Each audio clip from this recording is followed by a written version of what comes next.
Hold'em Masterclass numéro 16. Quitter le coup devenu trop dangereux. Dans le cadre des stratégies de protection, nous allons étudier un exemple de retraite tactique avec une main très forte. La retraite tactique consiste, avec une main pourtant forte, à préférer quitter le coup, car si on s'y maintient, il est plus probable de le perdre que de le gagner. Nous sommes au Rio de Las Vegas en juillet 2004. C'est le premier jour du championnat du monde WSOP, les World Series of Poker.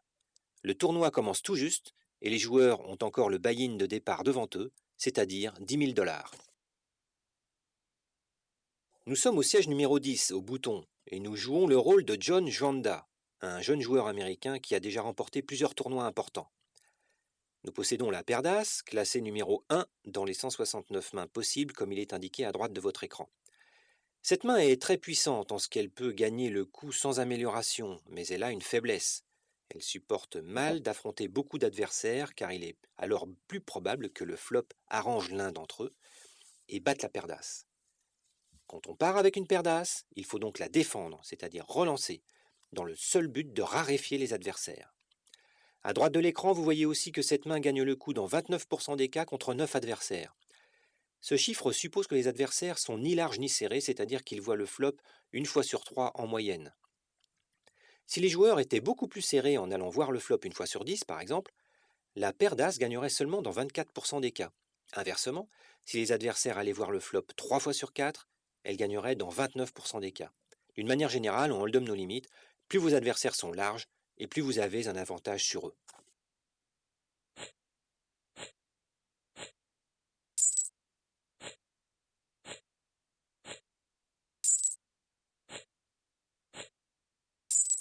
Les joueurs passent jusqu'au joueur numéro 6 qui relance à 200. Nous surrelançons à 600.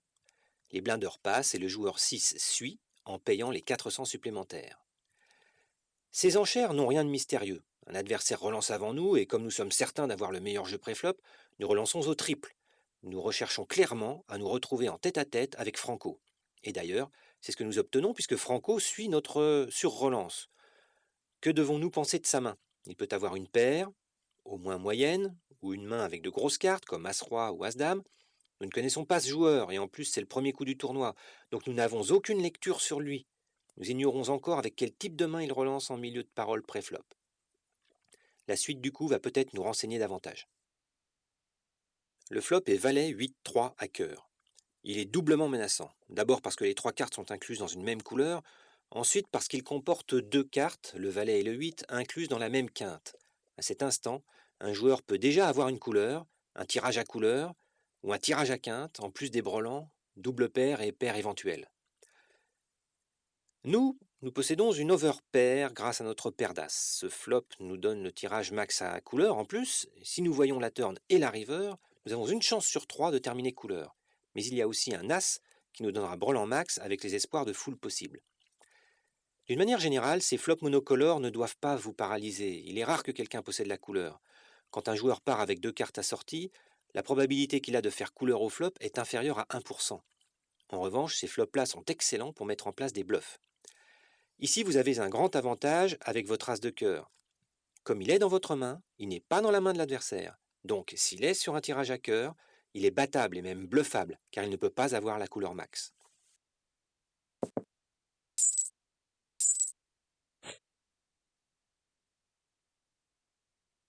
Franco check, nous ouvrons à 1000, Franco relance all-in à 9400, et nous jetons nos cartes. Franco commence par checker, chose normale puisqu'il est premier à parler. Il nous laisse continuer notre attaque en faisant ce qu'on appelle un continuation bet, une notion développée dans la Hold'em Masterclass numéro 8. Que faire ici? Passer est hors de question car nous sommes probablement favoris. Checker serait une plus grosse erreur encore car nous offririons une carte gratuite à l'adversaire. Donc nous ouvrons, et comme le pot contient 1275, nous ouvrons à 1000. C'est une grosse enchère qui peut faire passer l'adversaire, et s'il se contente de suivre, nous sommes toujours dans la course avec notre tirage à couleur max et nos as. Nous sommes confiants sur cette enchère, mais ce qui se passe ensuite est tout à fait inattendu, puisque Franco relance. Il ne relance pas n'importe comment, il relance all-in à 9400. Nous comprenons qu'il a fait ce qu'on appelle un check raise, c'est-à-dire qu'il a checké d'abord pour mieux relancer sur notre ouverture. Nous avons étudié cette attaque surpuissante dans la masterclass numéro 5. Cette fois, nous savons qu'il a vraiment une main. S'il n'avait rien, il ne risquerait pas tout son tapis sur un flop comme celui-là. Nous devons considérer qu'il essaie ici de doubler son tapis en nous attirant dans son piège, parce qu'il possède au moins un brelan. Il peut être parti avec les valets ou les 8 par exemple, donc nous considérons que nous ne sommes plus favoris. L'idée nous vient aussi qu'il est parti avec 2 cœurs en main. C'est peu probable, mais cela est possible. Et si c'est le cas, cela signifie qu'il y a déjà 7 cœurs de sortie, 3 au flop, 2 chez Franco et un dans notre main. Si c'est le cas, comme il y a 13 cœurs en tout, il en reste 6 dans le talon. Comme le talon comporte 52 cartes et que nous en connaissons déjà 7, la probabilité de toucher le 4e cœur qui nous donnerait la couleur max est de 7 sur 45 à la turn et de 7 sur 44 à la river. C'est une probabilité de 28% seulement quand on considère à la fois la turn et la river. Que Franco est brelan ou couleur, si nous payons, nous devons considérer que nous avons une probabilité de 30% environ de gagner ce coup, soit moins d'une chance sur 3, c'est évidemment trop peu, pour seulement doubler notre tapis. Nous devons donc nous résoudre à jeter notre paire d'as et à poursuivre le tournoi avec un tapis réduit à 8400. Quand le coup prend une tournure telle que notre main n'est plus favorite, nous devons envisager de le quitter en nous félicitant qu'il ne nous coûte pas plus qu'il nous a déjà coûté, et cela, même si nous possédons la paire d'as, la main mythique du Texas Hold'em. Nos as sont surpuissants pré-flop, mais ce flop monocolore est redoutable, et si nous payons le all-in de l'adversaire, nous avons objectivement moins d'une chance sur 3 de gagner. Ce serait une erreur caricaturale de payer la relance all-in de notre adversaire. Posez-vous la question, est-ce que vous-même auriez jeté votre paire d'as? Dans ce coup, Franco a jeté ses cartes sans les montrer à John Juanda. Mais il a quand même reconnu qu'il possédait roi-dame de cœur.